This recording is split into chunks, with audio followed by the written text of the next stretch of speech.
What is going on, everybody? It was an exciting week at the PGA Show. One of the big things that people were talking about, the Rapsodo MLM 2.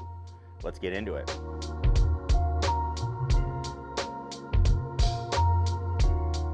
Hey everybody, Scott Oden coming at you. We're here, we're back in the studio. We were doing a lot of testing last week out in Orlando for the PGA Show, and make sure you don't miss out on what we have coming up. We're gonna show you how the face impact works here in the studio, go over the PC software, all of that stuff, plus plenty more. So click that subscribe button if you're not a subscriber already. We got out there, and there were so many cool devices that were going on and so many things that were happening that one of the devices that kind of slid under my radar going into the show was Rapsodo, right? I've owned an MLM for a few years now. I've talked about it on the channel. It's a great training aid, something that you can use, go into the range, work on your game. Works indoors. It's not the best indoors, the old model, but it would work. And so it was always good to have a little tool around to be able to work on your game.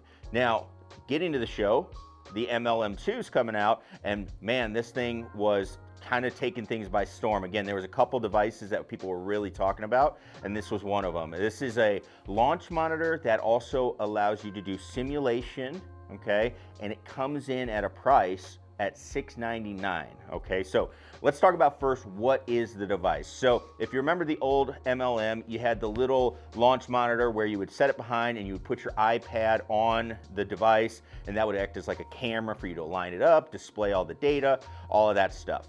You now have a device that is much bigger than the old one. It's not crazy big, but it is much bigger, and it's a camera that sits behind. It is a camera in itself. Now, you still need a device like an iPad, okay, that you are going to display, but you can now move that over so it sits in front of you. And what you can do then is actually use that iPad as a secondary camera. So you can really have like a 2-camera setup if you want to watch your swing from 2 angles.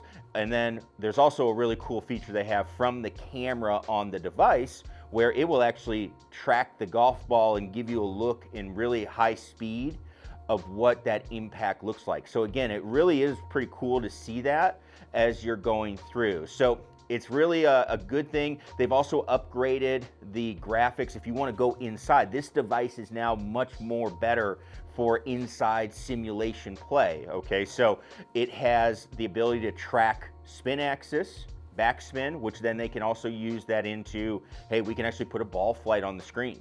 All right, so you can hit balls in the software, hitting on a range. You can hit and get some data, hit some shots and hit some curves, things like that, just like you would on a simulation. Now, there is a simulation software that they have, okay? It's 30,000 plus courses.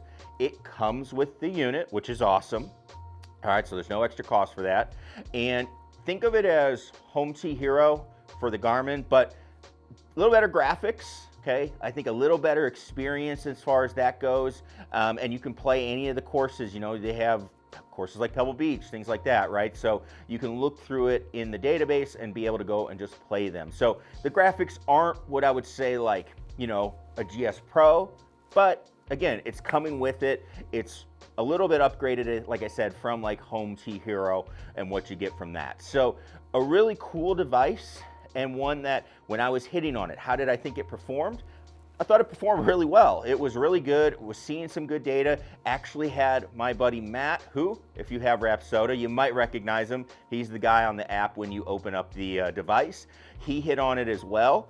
He loved it. He was able to get it. And he's somebody that owns a couple different launch monitors, so he loved it and was able to get some good data from it as well. So in this $600, $700 range, these devices are getting better. They're getting where, hey, they're bridging the gap to that $2,000, $3,000 launch monitor range. Now, is it going to be as good as those? Probably not, right? But that's what you're paying for. But you know what? Can you get better? Can you have a great time? And could you turn this into a feasible, hey, I need a simulator option that I only have a certain budget to spend? 100%. That's what they are doing at Rapsodo, and to be honest, I thought it was really good. There is one caveat when you want to get spin. You do have to use a special golf ball. They have partnered with Callaway to make these golf balls, and so you have to play that ball. Now, when you buy the unit, you do get a sleeve of 3, and then you can purchase more golf balls as you go. I don't know if they're going to have other types of balls. I believe it was the Callaway Paradigm golf ball. It was kind of like a distance-y golf ball. So when I was hitting, I noticed the combination of that plus the clubs I were using were the Paradigm irons, which are very, very game improvement, and I didn't hit them all that solid. That spin number was really low, but with that said, that would be where I would expect it to be, right? Not saying it's bad or a misread, I'm saying that's where it would expect it to be. So just be aware of that when you're gonna be playing, that, hey, you're gonna be having to use that ball. But other than that, really cool device. Awesome job by Rapsodo. They are bringing it up in that market, and that was a common theme we were seeing, is that lower end of the market getting up there with their performance and coming on up. So my thoughts on it, again, really for that person, if you want to get that unit and you only have a certain really kind of small budget, and you're, hey, I want to get something and then down the road I'm going to upgrade or whatever, this would be a great option for you as well. Space requirements on it as well. You needed to have it 6 feet behind, and you needed 8 feet of flight. So about 14 feet was what I was told is what you need total. So that is actually a little smaller than some of the units that need, 20 or 18 feet. So again, can work in a little bit of a smaller space as well. So again, really cool unit, something that you definitely should check out if you're looking for something on that budget, and definitely going to have a good time and have fun with it. So good job, Rapsodo. I'll link it down below so you can get over there and check it out for yourself. And again, click that subscribe button. We got plenty more coming from the PGA Show. We will be talking about all the different devices, training aids coming up, so you don't want to miss that. We'll see you in the next video. Peace.